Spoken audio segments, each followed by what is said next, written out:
voici au pied de Saint-Étienne de Meaux, une cathédrale qui a été construite en même temps que la cathédrale de Notre-Dame de Paris, à 12 ans d'intervalle, il y a tout juste 800 ans, une cathédrale qui a de nombreuses similitudes avec Notre-Dame, notamment cette porte. Oui, c'est le portail Saint-Étienne, le portail sud de cette cathédrale. Saint-Étienne ici, c'est le nom aussi que portait Notre-Dame avant de s'appeler Notre-Dame. Et donc ce portail ici est la copie du portail sud de la cathédrale Notre-Dame de Paris. Nous retrouvons effectivement la vie de Saint-Étienne sur le linteau de ce portail sud. Tout en haut du portail, nous retrouvons également le même motif que celui de Notre-Dame. Mais je vous invite aussi à voir, il y a plein de similitudes aussi intéressantes à découvrir à l'intérieur. Venez dans ce beau vaisseau de lumière. Waouh, mais c'est incroyable! C'est effectivement troublant de ressemblance avec Notre-Dame quand on rentre déjà, alors en plus petit évidemment. La différence avec Notre-Dame, c'est que Notre-Dame a été construite sur un siècle. Ici, il a fallu 4 siècles. Parce qu'il y avait des problèmes de guerre, d'argent, de difficultés de construction, il a fallu réparer. Alors parmi les similitudes, les vitraux également. Le vitrail le plus ancien, du XIVe siècle, qui est dans le cœur de la cathédrale et qui raconte notamment la vie de Saint-Denis, premier évêque de Paris. Et à l'arrière de cette cathédrale, donc, toutes sortes de vitraux de toute époque. Oui, alors ici, nous avons de très beaux vitraux comme des bandes dessinées du 19e siècle. Alors tout comme à Notre-Dame, évidemment, une crypte, mais cette fois-ci pas sous le parvis de la cathédrale, juste sous nos pieds, dans le cœur. Alors cette crypte donc date de l'époque carolingienne, dans les années 800-900. C'était l'église qui était construite avant la cathédrale gothique. Qu'est-ce qu'il y a là entre nous deux?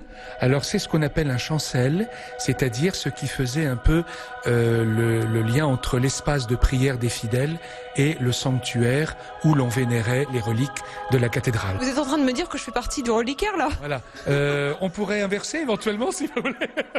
C'est pas très réjouissant pour moi, dites-moi, je suis déjà une relique, ma flûte alors. On est héritier et bâtisseur. Je me mets plutôt du côté bâtisseur, hein, ça vous dérange pas. En parlant de bâtisseur, dites-moi, j'ai vu qu'il y avait une tour exactement pareille qu'à Notre-Dame, sauf qu'il n'y en a qu'une seule, il n'y en a pas deux. Et oui, la tour nord attend sa jumelle. Il y a eu des guerres, des destructions, et donc il a fallu réparer. Et pendant ce temps-là, on n'a pas pu construire la deuxième tour. Mais nous avons de la tour nord une vue absolument exceptionnelle. Prenons un peu de hauteur pour nous élever, grandeur d'âme, c'est ça? Exactement, tout à fait.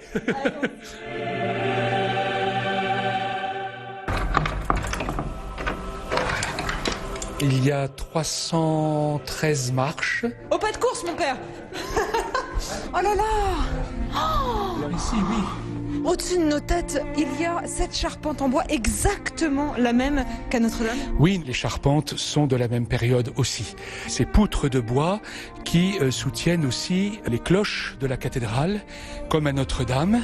Et c'est vrai qu'au cours de l'incendie, avec le travail extraordinaire des pompiers, de permettre que le feu n'atteigne pas les tours, sinon cela aurait entraîné la chute des cloches, l'embrasement de toute la tour et l'écroulement de la tour. Justement, à Meaux, au vu de ce qui s'est passé à Notre-Dame, est-ce que vos systèmes d'anti-incendie sont surveillés, efficaces?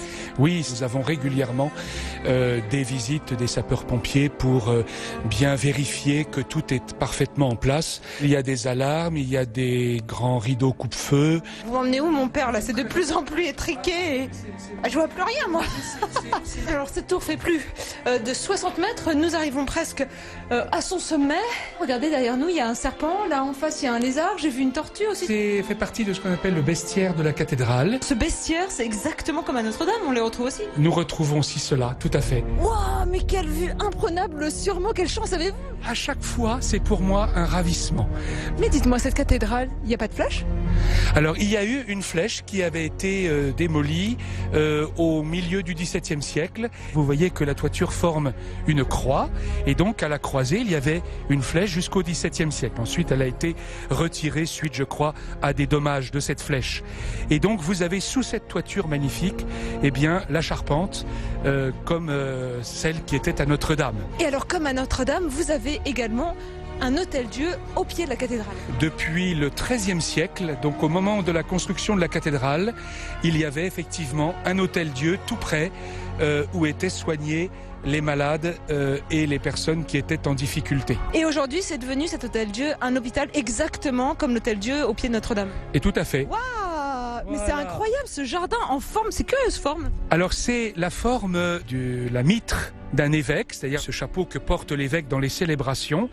Et ce jardin est attribué à Lenôtre, celui qui a fait aussi le jardin de Versailles et de Vaux-le-Vicomte. Et la cathédrale de Meaux entend bien continuer à aider sa grande sœur Notre-Dame de Paris en organisant toutes sortes de manifestations culturelles pour récolter des fonds et aider en la restauration des murs de la cathédrale. Mais en attendant, je vous propose de profiter de cette vue imprenable sur Meaux.